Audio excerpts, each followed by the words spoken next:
Good evening friends. कैसे हैं आप लोग।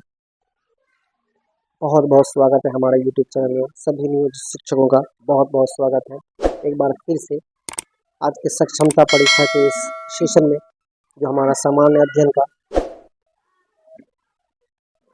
छठा सेट है।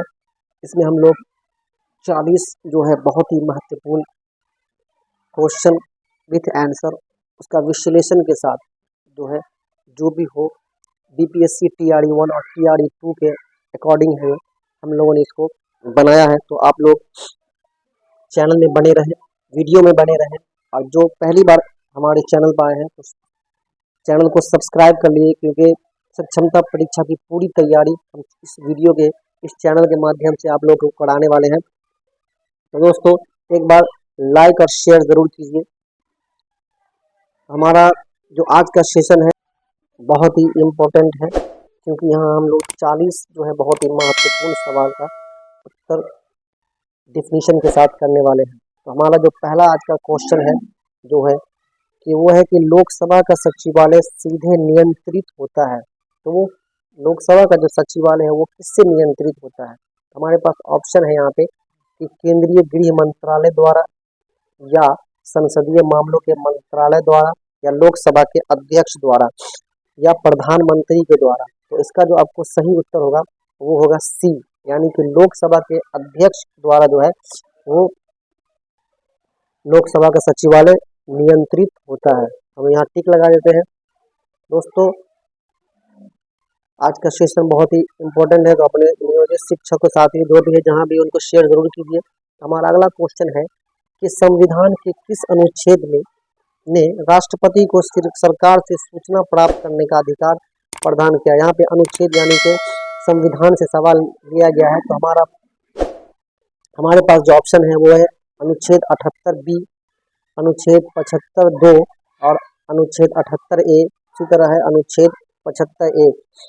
तो संविधान का जो अनुच्छेद राष्ट्रपति को सरकार से सूचना यानी कि सरकार से कोई भी सूचना प्राप्त करने का जो अधिकार राष्ट्रपति को मिला है वो किस अनुच्छेद में है। तो वो आपको है अनुच्छेद 78 बी, यानी कि ए नंबर में है। चलिए दोस्तों हमारा जो अगला क्वेश्चन है वो है कि पंचायतों में अनुसूचित जाति और अनुसूचित जनजाति के स्थान के आरक्षण का प्रावधान निम्नलिखित में से किस एक अनुच्छेद में है। ये भी आपको एक संविधान यानी कॉन्स्टिट्यूशन से आर्टिकल से लिया गया है। तो हमारे पास ऑप्शन है अनुच्छेद 243 क, अनुच्छेद 243 घ, अनुच्छेद 243 ग, या एक से अधिक। तो आपको जो है अनुसूचित जनजाति और जातियों के स्थान का जो आरक्षण जो वो आपको संविधान के किस अनुच्छेद में है। तो आपको ये यहाँ पे सही उत्तर आपको हो जाएगा बी, यानी कि अनुच्छेद 243 घ में जो है वो SC और SC/ST को जो आरक्षण का प्रावधान किया गया है। आप लोग याद भी कर लीजिएगा इसको। तो हमारा जो अगला सवाल है दोस्त, भारतीय संविधान में कितनी अनुसूचियां हैं। ये आपको संविधान यानी कॉन्स्टिट्यूशन भारतीय राज्य व्यवस्था से लिया गया है ये सवाल। तो भारतीय संविधान में कितनी अनुसूचियां हैं।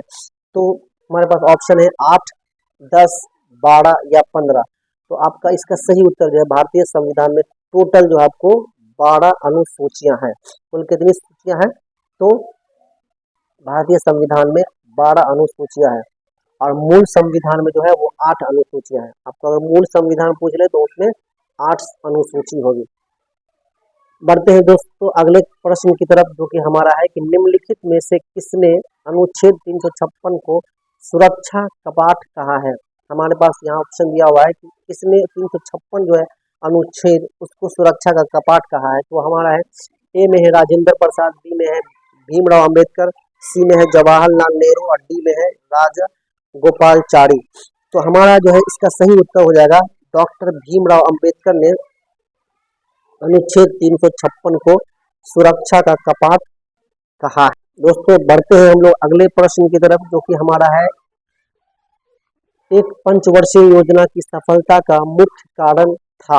यानी पंचवर्षीय योजना की सफलता का मुख्य कारण क्या था। तो वो है आपको पहला ऑप्शन है आपके पास भूमि सुधार, दूसरा है मानसून की अनुकूलता। क्या है? मानसून की अनुकूलता, औद्योगिक विकास या एक से अधिक। तो पंचवर्षीय योजना की सफलता का मुख्य कारण जो था वो है मानसून की अनुकूलता, यानी कि बी ऑप्शन आपका सही है। दोस्तों आप स्क्रीनशॉट या ये वीडियो को रिकॉर्ड करके सेव भी कर सकते हैं, अपने साथियों को शेयर भी कर सकते हैं, ताकि ज़्यादा से ज़्यादा लोगों के पास ये पहुंचे और उनको फायदा पहुंच सके। हमारा अगला जो क्वेश्चन है, तो वास्तविक आय जनसंख्या किसके बराबर होगी? वास्तविक आय जनसंख्या, यानी कि आपको ये भारतीय जो है राज्य व्यवस्था, जो कि आपको जीएस का जो क्वेश्चन होने वाला है 40 नंबर और 80 नंबर का 1 to 5 और 40 नंबर का सभी सक्षमता परीक्षार्थियों के लिए, यानी सभी परीक्षार्थियों के लिए बहुत ही महत्वपूर्ण है। तो हमारा जो अगला जो क्वेश्चन आप लोग देखे हैं, वास्तविक आय जनसंख्या किसके बराबर होगी? तो वास्तविक आय जनसंख्या जो है वो आपको प्रति व्यक्ति वास्तविक आय होगी, यानी कि आपका जो इसका ऑप्शन है वो सही उत्तर आपको हो जाएगा सी नंबर। क्या हो जाएगा? सी ऑप्शन जो आपको वो आपका सही उत्तर हो जाएगा। तो हम लोग आगे बढ़ते हैं, जिसमें से क्वेश्चन दिया हुआ है कि निम्न में से कौन सी मुद्रा कृत्रिम समझी जाती है? इनमें से कौन ऐसा मुद्रा है जो कृत्रिम समझा जाता है? तो उसमें आपके पास ऑप्शन है, पहला में है ADR, दूसरा में है GDR, तीसरा में है CDR या एक से अधिक। तो आपको जो है इसका जो सही उत्तर होगा वो होगा सी, यानी कि SDR को जो है वो मुद्रा कृत्रिम भी समझा जाता है। SDR को जो है IMF द्वारा 1969 में सबसे पहली बार जो है वो अपनाया गया। इसे एक और नाम बोलते हैं, इसे बोलते हैं गोल्डन पेपर के नाम से भी इसको जाना जाता है। इसको क्या नाम इसे जाना जाता है? Golden paper. Golden paper, golden paper के नाम से किसको जाना जाता है? तो SDR यानी मुद्रा कृत्रिम को भी माना जाता है। चलिए दोस्तों, हमारा जो अगला प्रश्न है वो है कि जैव विविधता दिवस कब मनाया जाता है? जैव विविधता दिवस कब मनाया जाता है? हमारे पास ऑप्शन है 22 मई, 27 जून, 28 फरवरी, 28 फरवरी या 20 मई। तो इसका जो सही उत्तर आपको हो जाएगा वो हो जाएगा ऑप्शन ए, यानी कि 22 मई। 22 मई को जो है वो जैव विविधता दिवस मनाया जाता है। तो ऑप्शन ए आपको सही आंसर है। चलिए दोस्तों, हम लोग आगे बढ़ते हैं बिना किसी देरी के। हमारा जो अगला क्वेश्चन है वो है महात्मा गांधी राष्ट्रीय ग्रामीण रोजगार गारंटी अधिनियम कब पारित हुआ था? बहुत ही इम्पोर्टेंट क्वेश्चन है कि राष्ट्रीय ग्रामीण रोजगार गारंटी जो है वो सबसे पहली बार जो है वो कब पारित हुआ था? तो हमारे पास ऑप्शन है 2007 ईस्वी में, 2010 में या 2005 में या 2009 में। तो राष्ट्रीय जो है ग्रामीण रोजगार गारंटी महात्मा गांधी अधिनियम जो है वो कब हुआ था? तो 2005 में, यानी कि ऑप्शन आपका सी जो है वो एकदम करेक्ट है। चलिए दोस्तों, हम लोग आगे बढ़ते हैं। हमारा जो अगला क्वेश्चन है वो है कि मनुष्य द्वारा सबसे पहले इनमें से किस धातु का उपयोग किया गया था? यानी कि इंसान के द्वारा जो है सबसे पहले किसी धातु का जो उपयोग किया गया था, उस धातु में से वो सबसे पहले कौन धातु है? तो हमारे पास ऑप्शन है चांदी, तांबा, सोना और लोहा। तो हमारा जो इसका सही उत्तर हो जाएगा कि मनुष्य द्वारा सबसे पहले जो है वो सबसे पहले जो यूज़ किया गया था, इस्तेमाल किया गया था, वो तांबा का उपयोग किया गया था, जिससे इसको ताम्रपाषाण काल भी कहा गया है। इसके इस्तेमाल करने की वजह से इसको ताम्रपाषाण काल भी कहा गया है। साथियों, हमारा अगला जो क्वेश्चन है वो है कि निम्नलिखित में से कौन सा जैव विविधता स्थल भारत में मौजूद नहीं है? यानी कि कौन ऐसा जैव विविधता स्थल है जो भारत में मौजूद नहीं है? यानी कि यहाँ पे 3 ऑप्शन दिया गया है। पहला है सुंडालैंड, दूसरा है पश्चिमी घाटी और तीसरा है वलासिया और डी है एक से अधिक। तो आपको जो है इसमें जो है सही उत्तर आपका हो जाएगा कि वलासिया जो है वो भारत में मौजूद नहीं है, यानी कि ऑप्शन नंबर सी आपका एकदम करेक्ट है। आगे बढ़ते हैं। हमारा है कि अंतर्राष्ट्रीय योगी दिवस कब मनाया जाता है? हमारे पास ऑप्शन है ए में 1 मई, दूसरा में 21 मई और तीसरा में है आपको 21 जून, डी ऑप्शन में है 21 जुलाई। तो इसका सही जो उत्तर होगा वो 21 जून, यानी कि सी, ऑप्शन नंबर सी आपका, ऑप्शन सी आपका एकदम करेक्ट है। आगे बढ़ते हैं हम लोग बिना किसी देरी के, जो कि हमारा नेक्स्ट क्वेश्चन है कि बृहदेश्वर मंदिर भारत के किस राज्य में स्थित है। मंदिर का नाम है बृहदेश्वर, जो भारत के राज्य में स्थित है, वो कौन सा राज्य है। तो सबसे पहले हमारा ऑप्शन दिया हुआ है मध्य प्रदेश, राजस्थान, तमिलनाडु या कर्नाटक। तो इसका जो सही उत्तर है वो है आपको तमिलनाडु में जो है बृहदेश्वर मंदिर, जो आपको वो तमिलनाडु में स्थित है। कहाँ है, तो तमिलनाडु में स्थित है। आगे बढ़ते हैं हम लोग बिना किसी देरी के, जो कि हमारा अगला क्वेश्चन है कि हाल ही में बिहार के किस व्यक्ति को गूगल कंपनी द्वारा हॉल ऑफ फेम अवार्ड से सम्मानित किया गया है। बिहार के एक व्यक्ति हैं जिनको जो है गूगल कंपनी द्वारा हॉल ऑफ फेम अवार्ड से सम्मानित किया गया है। उनका नाम आपको यहाँ ऑप्शन में दिया गया है, तो देखते हैं कौन है। तो सबसे पहला ऑप्शन है ऋतुराज चौधरी, अनुनय सिंह, प्रतीक कुमार या एक से अधिक। तो बिहार के जो व्यक्ति जिन्हें गूगल कंपनी ने हॉल ऑफ फेम अवार्ड दिया है वो है आपको ऋतुराज चौधरी। ऋतुराज चौधरी ये कहाँ के रहने वाले हैं, तो ये बेगूसराय के ऋतुराज चौधरी रहने वाले हैं। इनका जो है घर जो है वो बेगूसराय है। गूगल ने इनको कौन सा अवार्ड दिया है, तो हॉल ऑफ फेम अवार्ड से चुना है इनको। चलिए दोस्तों हम लोग आगे बढ़ते हैं, जो कि हमारा है कि बिहार विधानसभा के प्रथम उपाध्यक्ष, बिहार विधानसभा के प्रथम उपाध्यक्ष कौन हैं, कौन थे। तो हमारा ऑप्शन है श्री रामदयालु सिंह, श्री अब्दुल बाड़ी, तीसरा में श्री देव शरण सिंह और चौथा में श्री बीपी मंडल। तो इनका जो है सही उत्तर जो आपको हो जाएगा कि सही श्री जो है अब्दुल बाड़ी जो है वो प्रथम उपाध्यक्ष थे। श्री अब्दुल बाड़ी प्रथम उपाध्यक्ष थे। उनका कार्यकाल जो है 1937 से 1939 था। कितना था, 1937 से 1939 था इनका। अगला हमारा क्वेश्चन है कि बिहार विधानमंडल के कितने अंग हैं।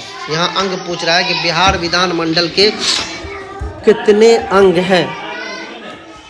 हमारे पास ऑप्शन है 1, 2, 3 या 4। तो बिहार विधानमंडल के ऑप्शन नंबर जो सी है आपका एकदम करेक्ट है, यानी कि 3 जो है अंग है।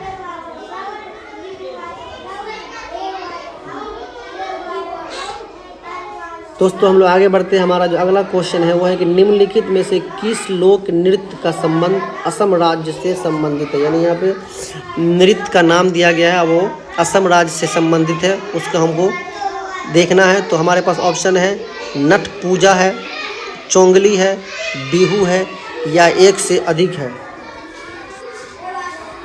तो हमारा जो है इसमें असम राज्य से जो नृत्य का संबंध है, इसमें आपको नट पूजा भी है, चोंगली भी है और बिहू भी है। तो इस तरह से हमारा जो सही उत्तर हो जाएगा वो हो जाएगा आपको डी, यानी कि ऑप्शन नंबर डी, एक से अधिक। एक से अधिक आपको सही उत्तर हो जाएगा। ऑप्शन है निम्नलिखित में से कौन सी भारत की सबसे बड़ी कृत्रिम झील है। यहाँ पर हमारे पास जो है सबसे इम्पोर्टेंट सवाल है कि इनमें से जो कौन है सबसे बड़ी कृत्रिम झील है। तो ऑप्शन है नैनीताल झील, गोविंद बल्लभ पंत सागर झील या कोडई झील या देवताड़ झील। यहाँ पर 4 ऑप्शन हमको दिया गया है। तो इनमें सही उत्तर जो आपको हो जाएगा वो हो जाएगा भारत की सबसे बड़ी कृत्रिम झील जो है वो गोविंद बल्लभ पंत सागर झील है। वो बी, ऑप्शन नंबर बी आपका एकदम करेक्ट है। सबसे बड़ी जो है वो बल्लभ पंत सागर झील है। चलिए दोस्तों तो आगे बढ़ते हैं हम लोग, जो कि हमारा नेक्स्ट क्वेश्चन है। नेक्स्ट क्वेश्चन आपका है कि सब यहाँ है तत्वों का दूसरा समूह क्या कहलाता है। आपको जो है यहाँ पे तत्व का समूह है, जैसे कि आप पीरियोडिक टेबल जो देखे होंगे, पीरियोडिक टेबल में आप देखेंगे तो वो उसी का जो है आपको तत्वों का दूसरा समूह यहाँ पूछ रहा है कि तत्वों का दूसरा समूह क्या कहलाता है। तो तत्वों का ऑप्शन है आपको हैलोजन है, क्षारीय मृदा है, धातु क्षारीय धातु है, उपयुक्त में से एक से अधिक है, उपयुक्त में से एक से अधिक भी है, और इनमें से कोई नहीं। तो आपको इसका जो सही उत्तर होगा वो होगा क्षारीय मृदा धातु कहलाते हैं। तत्वों का दूसरा समूह जो है वो क्षारीय मृदा धातु कहलाता है। यहाँ क्षारीय मृदा धातु में कौन कौन आते हैं तो आप उसमें देख सकते हैं कि calcium, magnesium, Ca, Mg, calcium, magnesium जो भी उसके आगे है वो सब आते हैं। और समूह का जो है वो 15वां तत्व जो है, 15 का तत्व जो है वो निकोजन कहलाता है। निक्टोजन जिसको बोलते हैं इंग्लिश में, पिंक्टोजन, वो निकोजन कहलाता है। चलिए दोस्तों आगे बढ़ते हैं। आगे हमारा है कि अंतः शोषण के दौरान फेफड़े किसके कारण हवा से भर जाते हैं। बायोलॉजी का क्वेश्चन है और हमारे लिए वो सामान्य विज्ञान बोल सकते हैं आप, इसका क्वेश्चन है। तो सामान्य अध्ययन में आपका सब ये सारा चीज आपको मिल जाता है। तो चलिए हम लोग बढ़ते हैं कि लिखा हुआ है कि अंतः शोषण के दौरान फेफड़े जो है वो किसके कारण हवा से भर जाते हैं। आपका ऑप्शन है फेफड़ों के फैलाव, फेफड़ों की स्फीति, फेफड़ों को संकुचन, या एक से अधिक। तो इसका जो सही उत्तर है वो फेफड़ों की स्फीति के कारण जो है वो वहां हवा भर जाता है, यानी कि option number B, option number B आपका सही उत्तर होगा।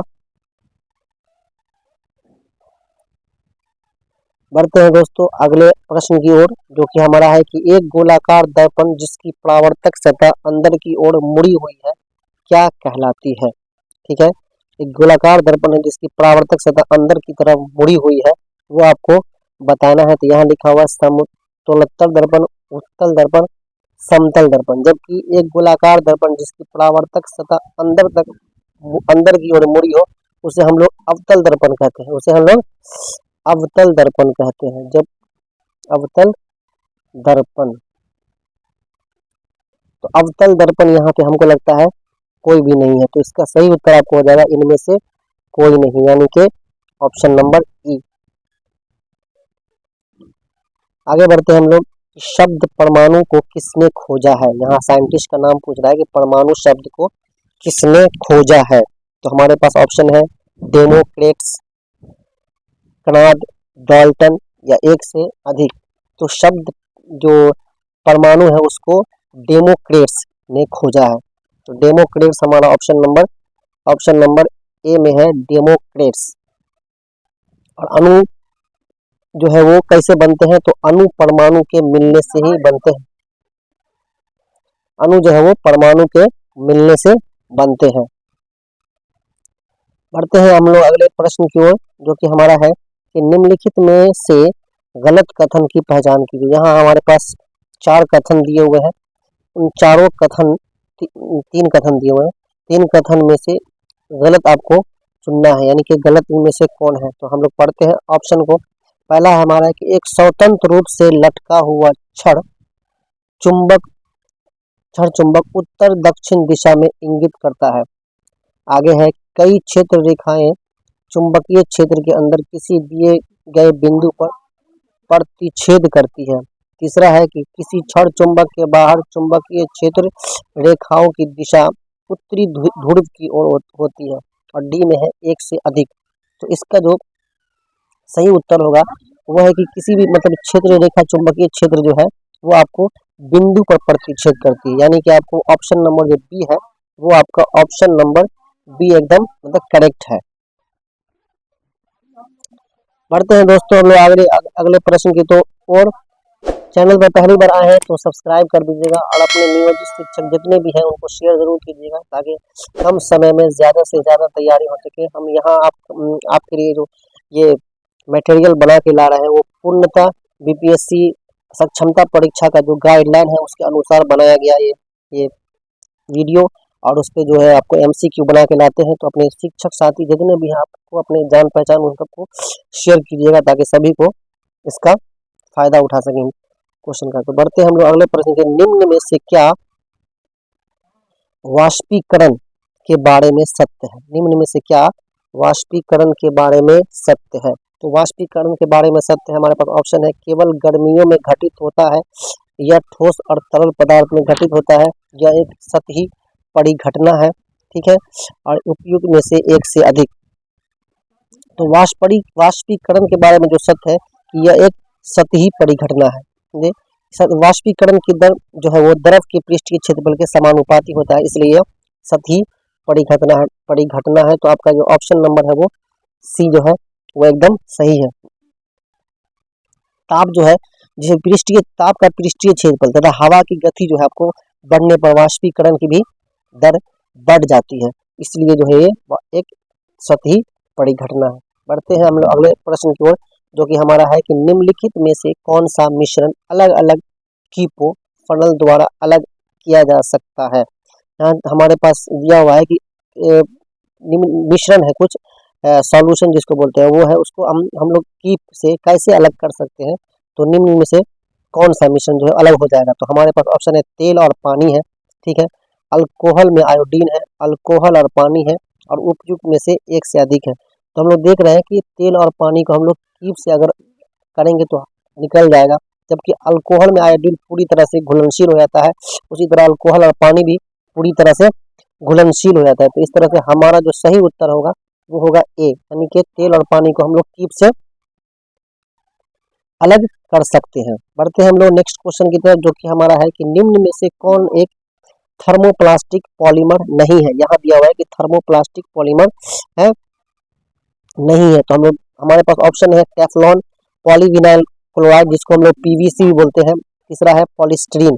तो जहाँ तक थर्मोप्लास्टिक पॉलीमर की बात है तो इनमें सभी जो है वो थर्मोप्लास्टिक पॉलीमर है। तो हमारा जो उत्तर इसका हो जाएगा वो उपयुक्त में से कोई नहीं, यानी कि ऑप्शन नंबर ई हो जाएगा। ऑप्शन नंबर ई आपका करेक्ट है। बढ़ते हैं हम लोग अगले प्रश्न की ओर, जो कि है हमारा सांस लेने की प्रक्रिया में क्या शामिल है। हमारे पास ऑप्शन है कि कोशिकीय श्वसन और किण्वन, स्फीति और विस्तारण, स्थिति और विस्तारण। ऑप्शन नंबर टी है हमारे पास कि प्रश्वसन और निश्वासन, और डी है उपयुक्त में से एक से अधिक। तो सांस लेने की प्रक्रिया में जो है ना वो आपको प्रश्वसन और निश्वासन मतलब दोनों शामिल होता है। तो हमारा जो ऑप्शन नंबर जो है वो आपको सी एकदम करेक्ट है, यानी कि ऑप्शन नंबर सी आपका एकदम करेक्ट है। जब स्वच्छा से जब वायु अंदर लेते हैं तो नाइट्रोजन जो है आपका 78% यानी कि ऑक्सीजन 21%, जबकि कार्बन डाइऑक्साइड जो है 0.03% होता है।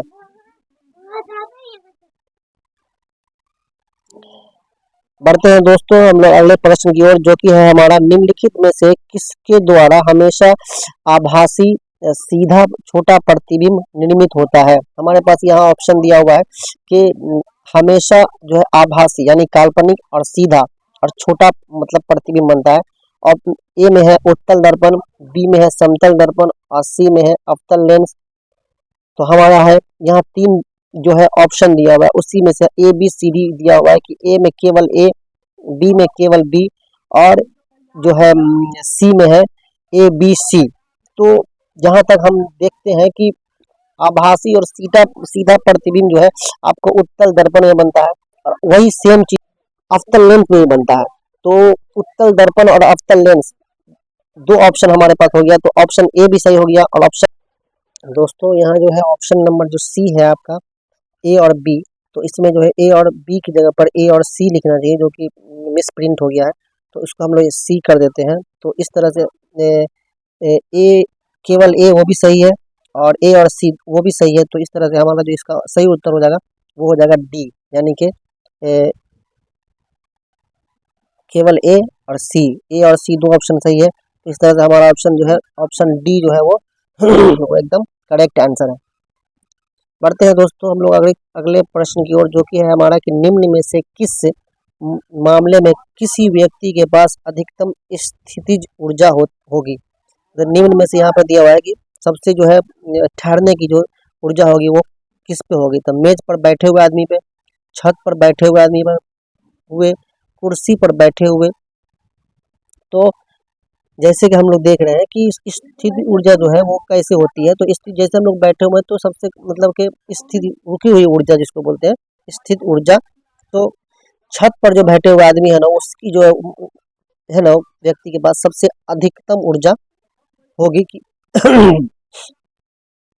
तो क्योंकि किसी वस्तु के जो कार्य करने की क्षमता को है ना, उसके वस्तु की ऊर्जा कहते हैं। तो इस आपका जो ऑप्शन है वो बी नंबर, छत पे जो है बैठे हुए व्यक्ति की जो है ऊर्जा वो अधिकतम स्थितिज ऊर्जा होगी।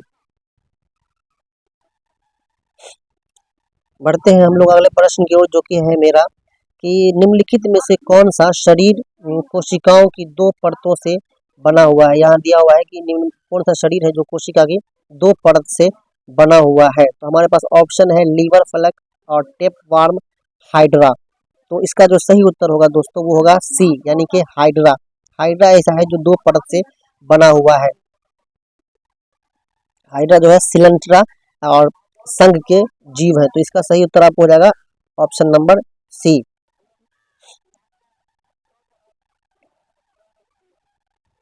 बढ़ते हैं हम लोग अगले प्रश्न की ओर, जो कि है कि एक गोलाकार दर्पण और पतली गोलाकार लेंस प्रत्येक में -20 सेंटीमीटर की फोकल लंबाई होती है। तो ऐसे परिदृश्य में निम्नलिखित में से कौन सा सत्य होने की संभावना है।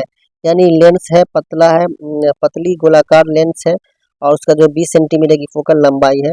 तो ऐसे निम्नलिखित में से कौन सा सत्य होने की संभावना है। तो पहला ऑप्शन है दोनों उत्तल लेंस है, दर्पण उत्तल है और लेंस अवतल है।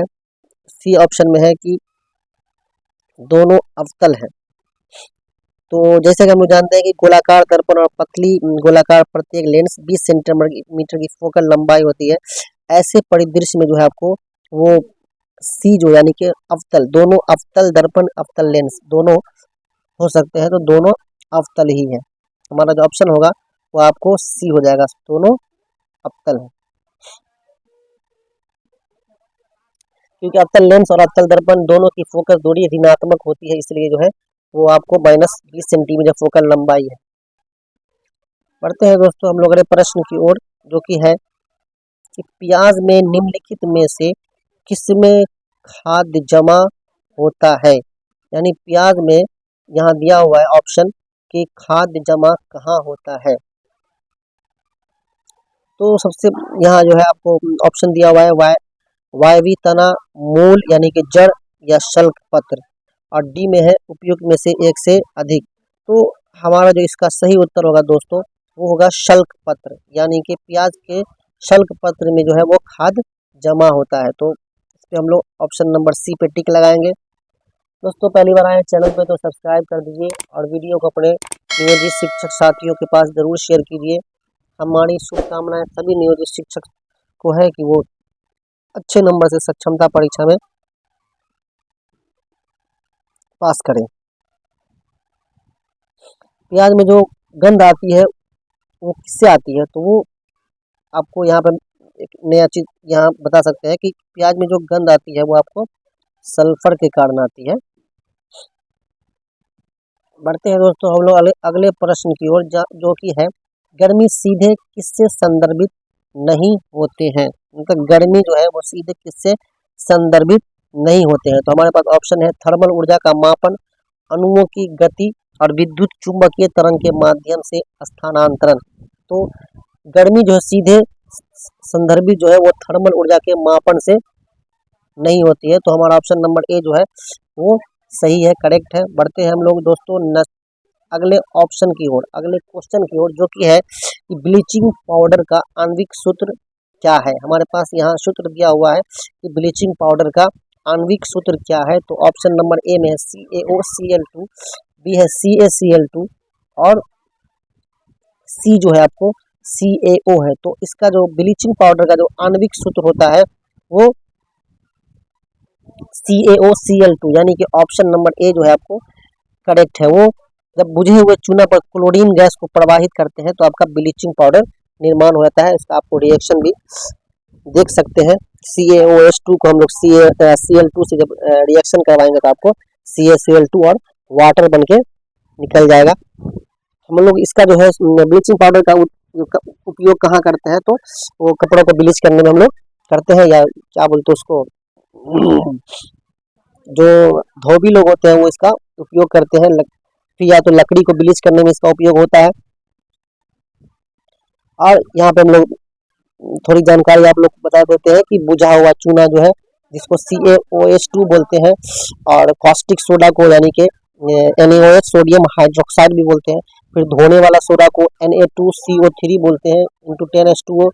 बेकिंग सोडा को है आपको NaHCO3। तो इस तरह से आप लोग याद कर सकते हैं, वीडियो को रोक के आप देख भी सकते हैं। साधारण नमक जो नेचुरल नमक है जिसका सूत्र है NaCl। बढ़ते हैं दोस्त हम लोग अगले प्रश्न की ओर, जो कि है कि समुद्र में प्लवन करते हुए आइसबर्ग का कितना भाग समुद्र की सतह से ऊपर होता है। यानी कि समुद्र में जो एक आइस होता है, बर्फ जो बोल सकते हैं, वो समुद्र की ऊपरी सतह पर यानी कि वो टहलता या बोल सकते हैं कि ऊपर में घूमता रहता है, तो वो कितना भाग ऊपर में रहता है, तो और कितना भाग उसका। तो यहाँ ऑप्शन दिया हुआ है कि समुद्र में प्लवन करते हुए आइसबर्ग का कितना भाग, यानी कि समुद्र के ऊपर अगर हम बर्फ को रखेंगे तो वो उसका भाग, कुछ भाग जो है वो ऊपर में टहलता रहता है। तो उसी ऑप्शन हमारे पास 1/9, 1/10, 1/6।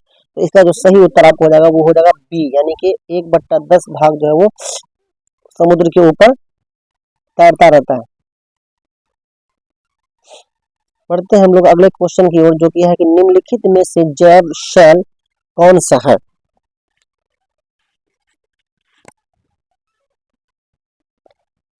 हमारे पास ऑप्शन है, पहला में है संगमरमर, दूसरा में है कोयला, तीसरा में है ग्रेनाइट। तो जैव शैल हम किसे बोलते हैं, तो इसमें जो यहाँ है कि कोयला जो है एक जैव शैल होता है, बाकी संगमरमर और वो सब जो है वो जैव शैल नहीं होता है। तो ग्रेनाइट जो आपको एक चट्टान, अग्नि चट्टान है, और आपका संगमरमर जो है वो एक कायांतरित चट्टान है। तो जैव शैल की जहां तक बात है तो वो हमारा ऑप्शन नंबर बी, यानी कि कोयला होता है। ये कोयला कितने प्रकार का होता है, तो 4 प्रकार का होता है। एक एंथ्रासाइट होता है, दूसरा होता है बिटुमिनस, तीसरा होता है लिग्नाइट, और चौथा होता है आपको पीट। तो इसमें सबसे अच्छा वाला जो कोयला होता है वो एंथ्रासाइट कोयला होता है।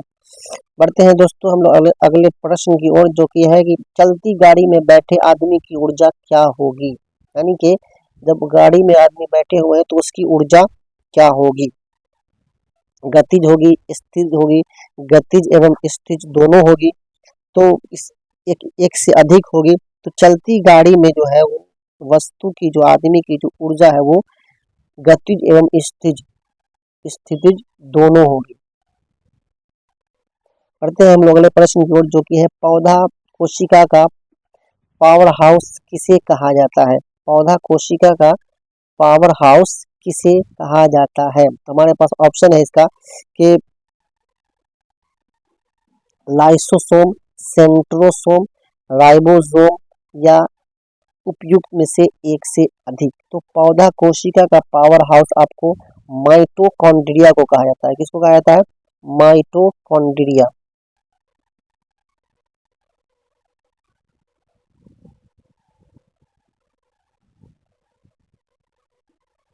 माइटोकॉन्ड्रिया को जो है वो पौधा का कोशिका कहा जाता है, जो कि यहाँ पे हमारे पास ऑप्शन नहीं दिया गया है। तो इसका सही उत्तर आपको उपयुक्त में से कोई नहीं होगा, उपयुक्त में से कोई नहीं इसका सही उत्तर होगा। अब माइक्रोकॉन्ड्रिया का जो है वो खोज किसने किया था, तो 1880 में कोलिकर ने किया था। कोलिकर 1880 में।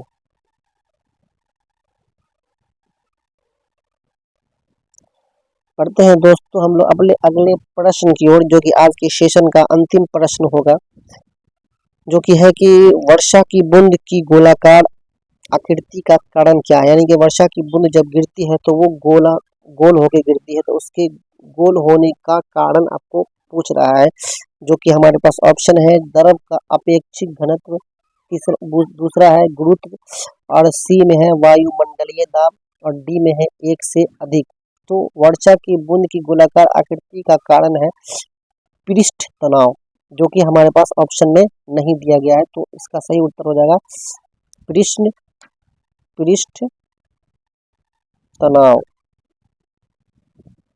पृष्ठ तनाव के कारण ही है वर्षा की जो बूंद है वो गोल होती है, तो इसका सही उत्तर आपको हो जाएगा ई, यानी कि इनमें से कोई नहीं। पृष्ठ तनाव का फॉर्मूला होता है कि बल बट्टा लंबाई होता है और पृष्ठ ऊर्जा बट्टा क्षेत्रफल भी होता है।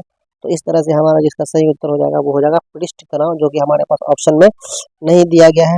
कैसा लगा दोस्तों आज का सेशन, कमेंट में ज़रूर बताएं और अपने नियोजित शिक्षक साथियों को ज़रूर शेयर करें। और आप सभी नियोजित शिक्षकों को हमारी तरफ से शुभकामनाएं कि आप अच्छे तरह से अच्छे नंबर से पास कर दें। मिलते हैं अगले वीडियो में, तब तक के लिए जय हिंद।